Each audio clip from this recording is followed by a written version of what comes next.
The music starts before the thought does. Soft, familiar, the kind you've heard at 100 weddings, but never from here. I'm standing at the back of the church, hands slightly sweaty, suit tighter than I remember. Everyone's smiling at me like this is the safest moment of my life. I start walking. Each step echoes louder than it should. I'm not nervous about love. That part feels easy. What tightens my chest is quieter. I reach the altar, turn around. She appears, white dress, slow steps, that look in her eyes that says, "This is real now." And for half a second, I'm not thinking about vows. I'm thinking about numbers. Healthcare, taxes, bills that used to be mine becoming ours. I hate myself for thinking this now. This is supposed to be the moment. A child walks in with the rings. Everyone laughs softly. Someone sniffles behind me. I look down at the rings, small, light, and my mind does the thing it always does. What changes after today that no one ever explains? I look back at her, smile, and push the thought down, because who thinks about money at the altar? Let's talk about money. I didn't find the marriage trap in a romance novel. I found it in a tax form at my kitchen table with cold coffee and a calculator. And the part that made my stomach drop wasn't love is hard. It was the math.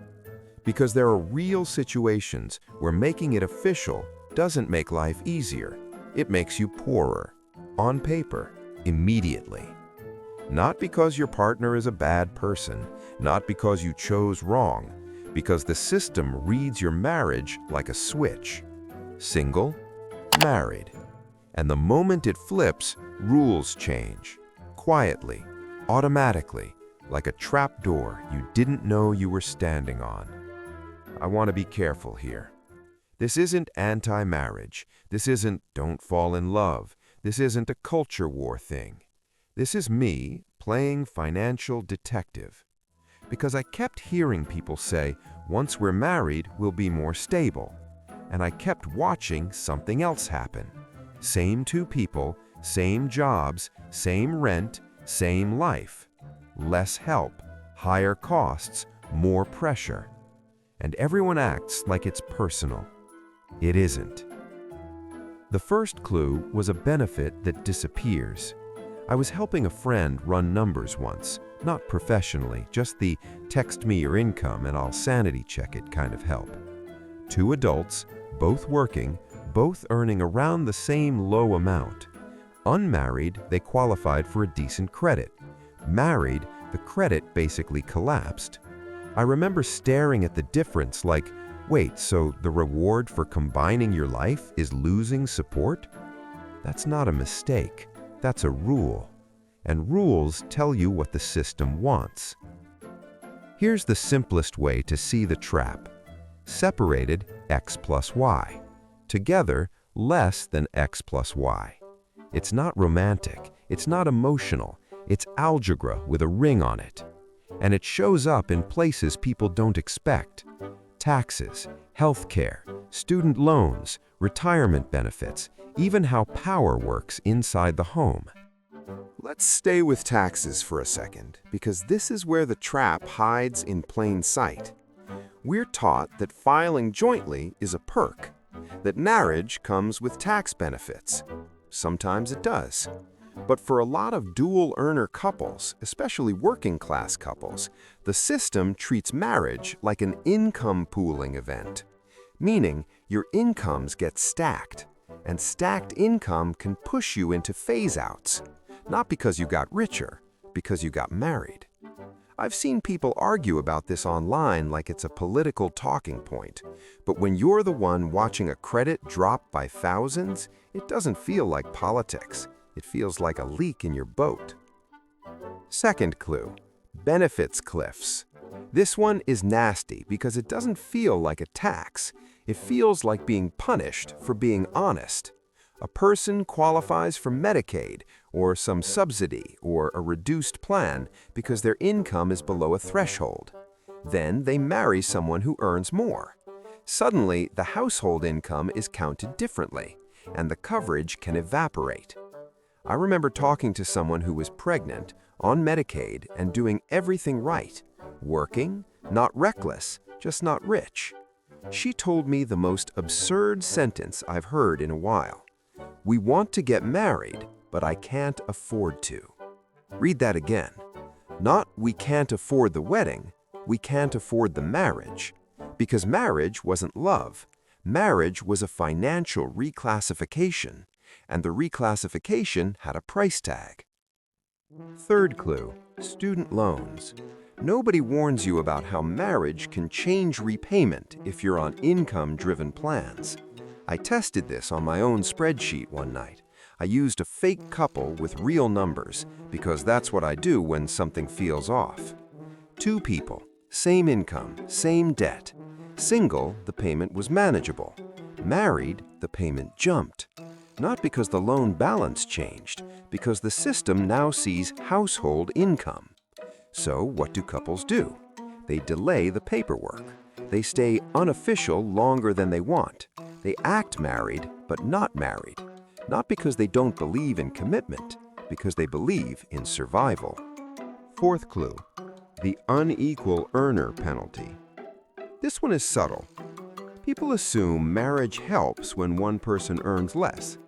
Sometimes it does, but there are setups where the lower earner loses credits or benefits or eligibility just by being attached to a higher earner.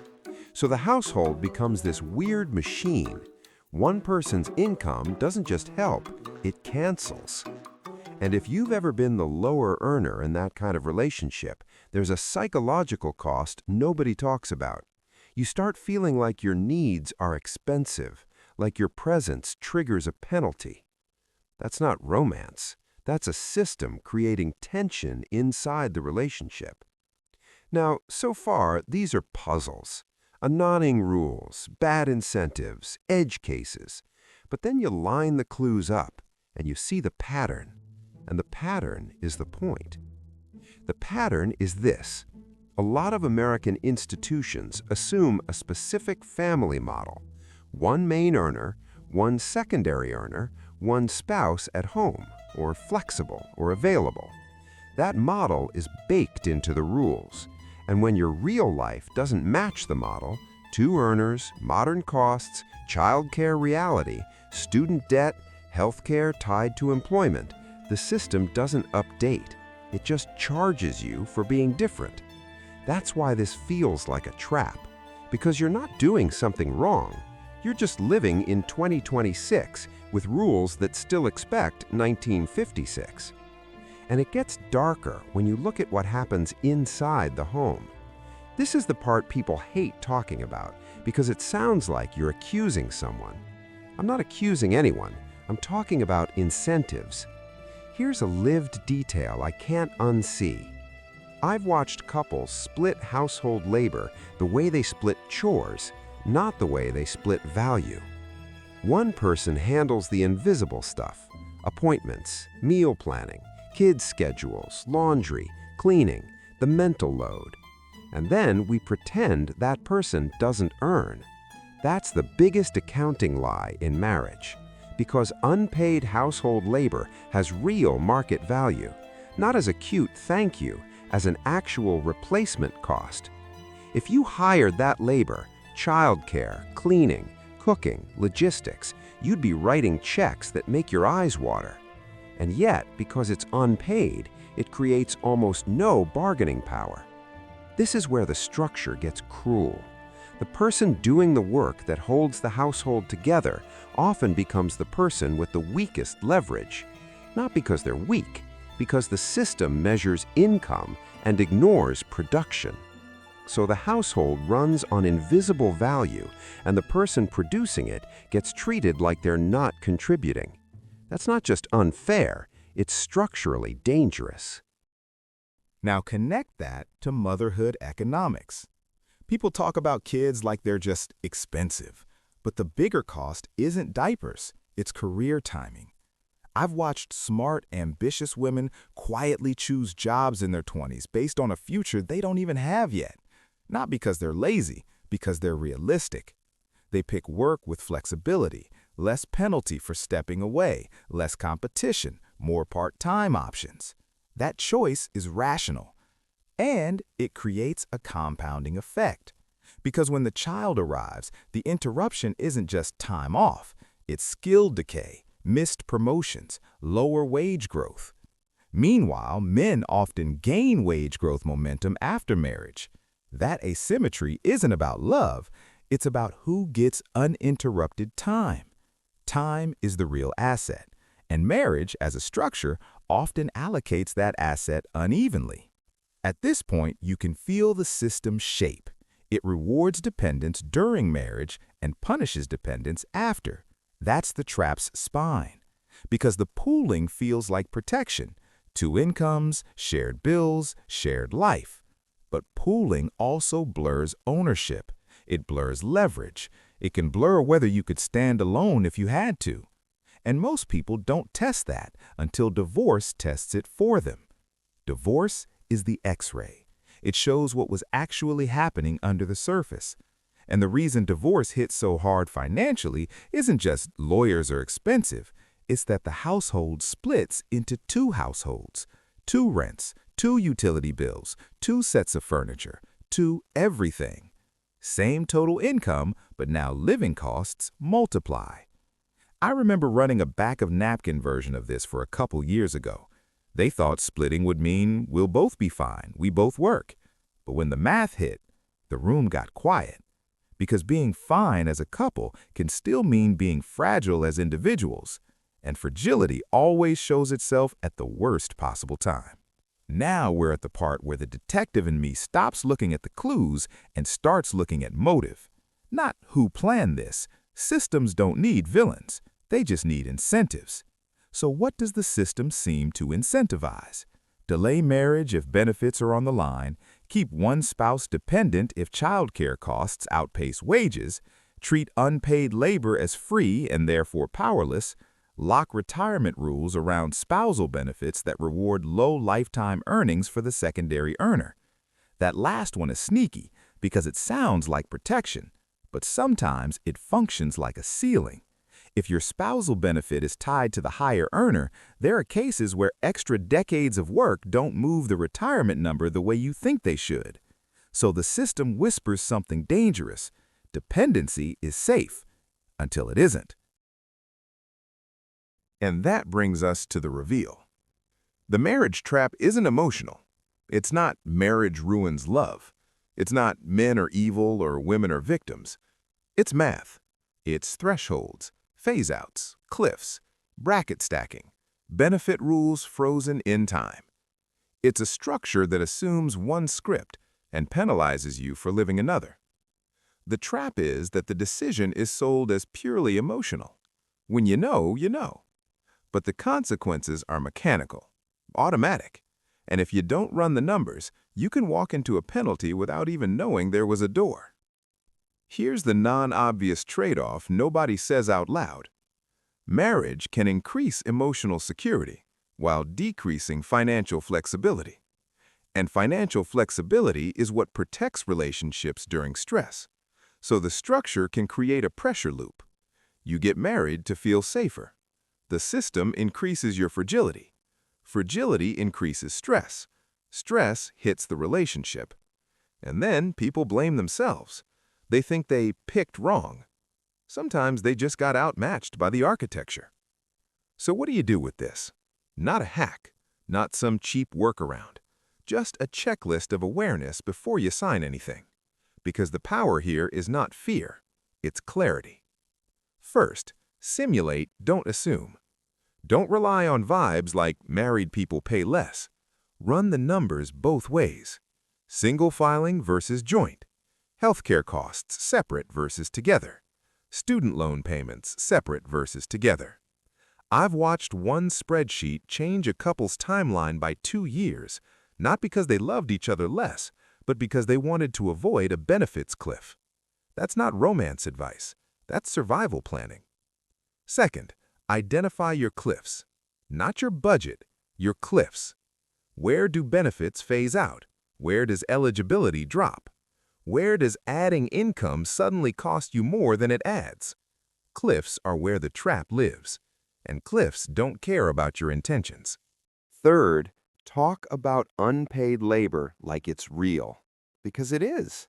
If one person is doing $80K worth of household production but has zero leverage because it's unpaid, that's not traditional. That's a risk profile. Name it, price it, plan for it. I've seen couples get calmer just by acknowledging that invisible work has a real cost and building compensation, savings, or career protection around it. Fourth, protect the lower earner's threat point. That sounds cold. It's not. It's respectful. The relationship is healthier when both people can stand. If one person becomes financially cornered, the power balance shifts, even in loving relationships. I've noticed this in real life. The tone changes when one person can't leave, even if nobody says it out loud. So build independence on purpose, not because you expect betrayal, because you respect reality. Fifth, separate the emotional decision from the legal timing. You can be committed and still choose the smartest timing. That's not dishonesty, that's adult. A courthouse date is not the same as a relationship. One is love, one is paperwork that triggers systems. Treat them differently.